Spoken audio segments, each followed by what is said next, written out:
Soalan pertama, seorang pemuda anak tidak sah taraf.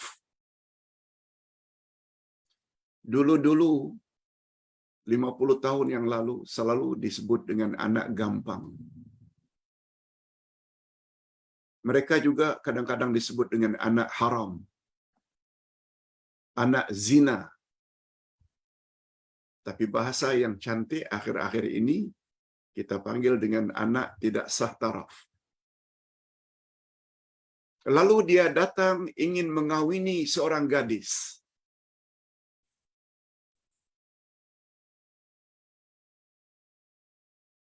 Pertanyaan saya, Pak Ustadz, boleh tak keluarga si gadis menerima pinangan pemuda tersebut, padahal pemuda tersebut dikenal pasti anak tidak sah taraf? Hadirin dan hadirat rahimakumullah. Ustadz ingin jelaskan dulu supaya kita faham. Nabi Muhammad sallallahu alaihi wasallam bersabda dalam hadis sahih riwayat Imam Bukhari, "Kullu mauludin yuladu 'alal fitrah." Tiap-tiap anak yang dilahirkan adalah dilahirkan dalam keadaan suci, bersih. Bersih maksudnya bersih dari dosa.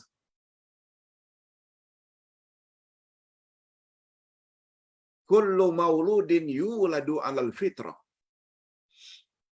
Setiap anak yang dilahirkan adalah dilahirkan dalam keadaan suci, bersih daripada dosa. Kita tidak setuju dengan anggapan atau keyakinan orang-orang Kristian. Kononnya siapa yang lahir sudah bawa dosa warisan, sehingga Isa perlu disalib untuk menebus dosa umat manusia. Nah. Islam tak macam itu. Itu pahaman Kristian.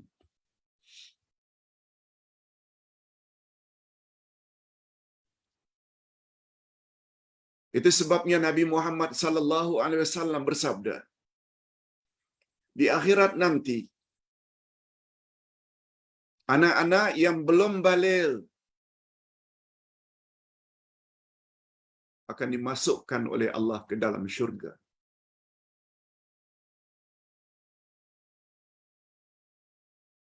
Dan yang akan mendidik mereka, memelihara mereka adalah Nabi Ibrahim. Nabi Ibrahim mendapat penghormatan. Begitu yang Ustaz pernah baca. Jadi anak tersebut, anak yang sah taraf ke, tak sah taraf ke, pokoknya bila dilahirkan, anak itu sebut suci, bersih. Yang tak bersih, yang kotor itu laki-laki dan wanita tersebut, mak bapaknya. Itu yang kotor, yang patut dihumban dalam api neraka.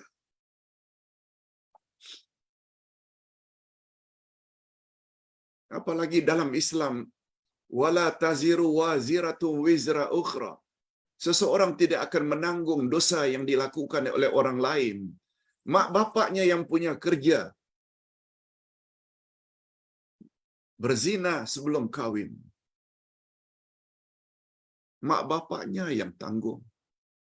Mengapa mesti dibebankan kepada anak yang dilahirkan? Adapun hadis Nabi yang selalu disebut oleh ustaz-ustaz yang tidak kaji derajat hadis. Apa katanya? Waladuz zina la yadkhulul jannah. Anak-anak zina tidak akan masuk syurga. Itu kata ulama hadis, hadis palsu.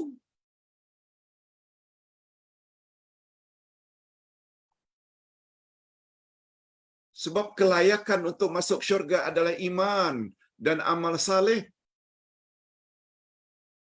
Anak-anak halal pun kalau tidak beriman dan beramal saleh, neraka juga tempatnya walaupun anak halal ikut perkawinan yang sah.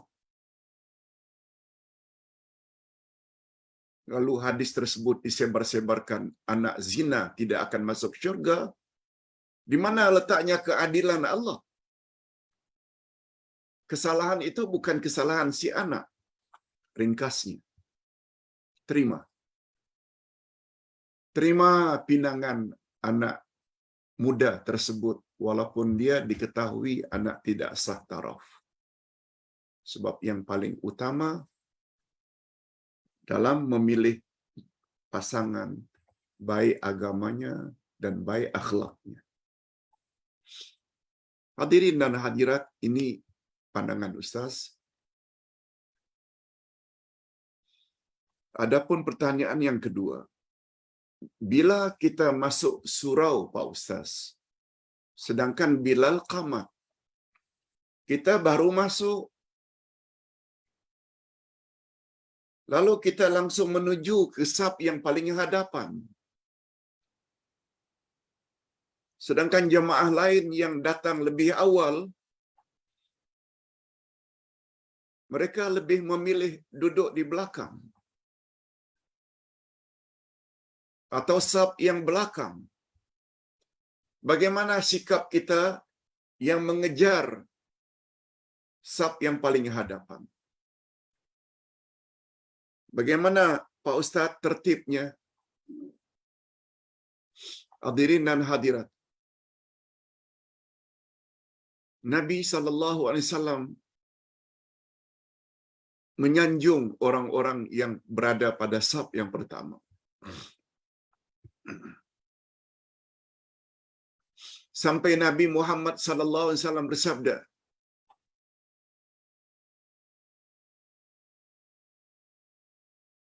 barang siapa yang mengetahui kelebihan azan, bang, dan kelebihan saf yang pertama,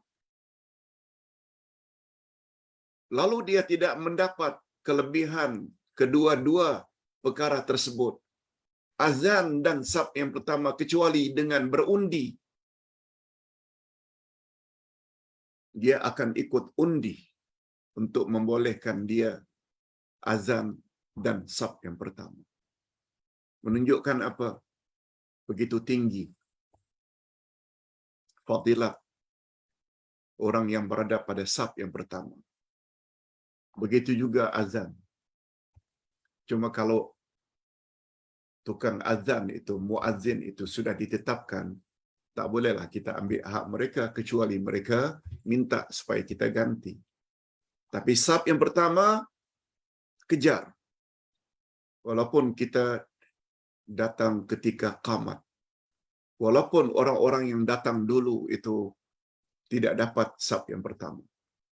Apalagi Nabi Muhammad SAW bersabda dalam hadis lain, Innallaha wa malaikatahu yusalluna 'ala saffil awwal. Sesungguhnya Allah dan para malaikat berselawat ke atas orang-orang yang berada pada saf yang pertama.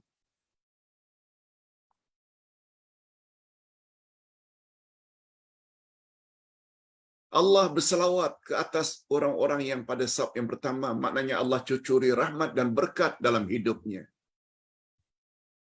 Para malaikat berselawat kepada orang-orang yang berada pada saf yang pertama, maknanya malaikat-malaikat berdoa kepada Allah agar Allah ampun dosa-dosa orang yang berada pada saf yang di hadapan. Itu makna selawat malaikat. Timbul pertanyaan, Pak Ustaz, macam mana dengan hadis Nabi?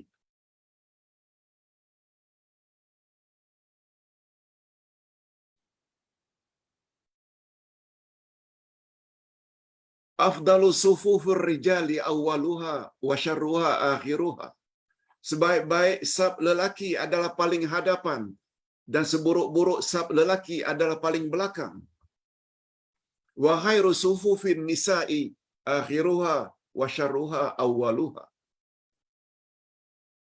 Sebaik-baik saf wanita adalah paling belakang dan seburuk-buruk saf wanita adalah paling hadapan.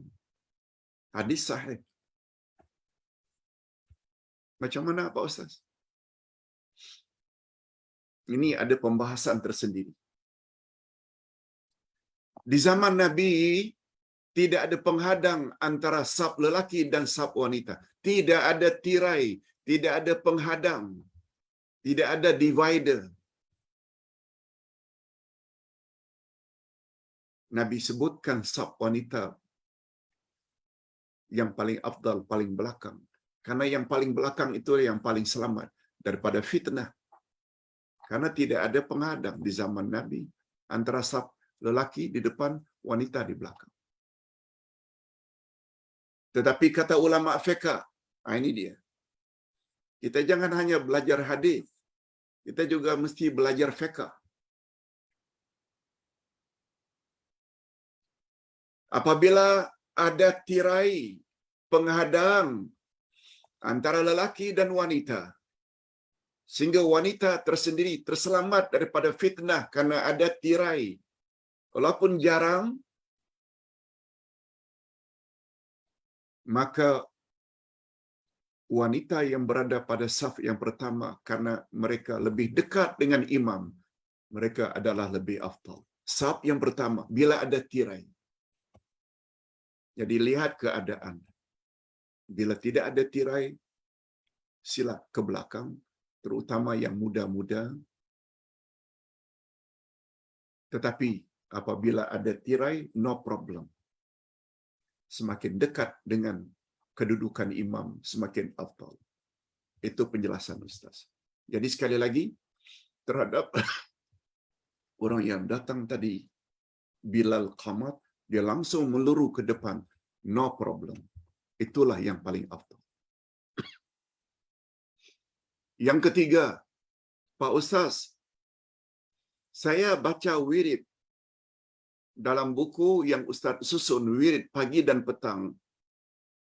Tapi secara terpilih-pilih atau secara pecah-pecah. Tak mampu habiskan semua, Pak Ustaz.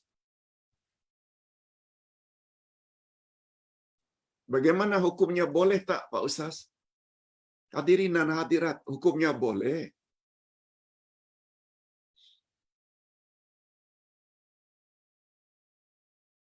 Kalau kita dapat baca semuanya karena kita ada masa lapang, itu yang terbaik.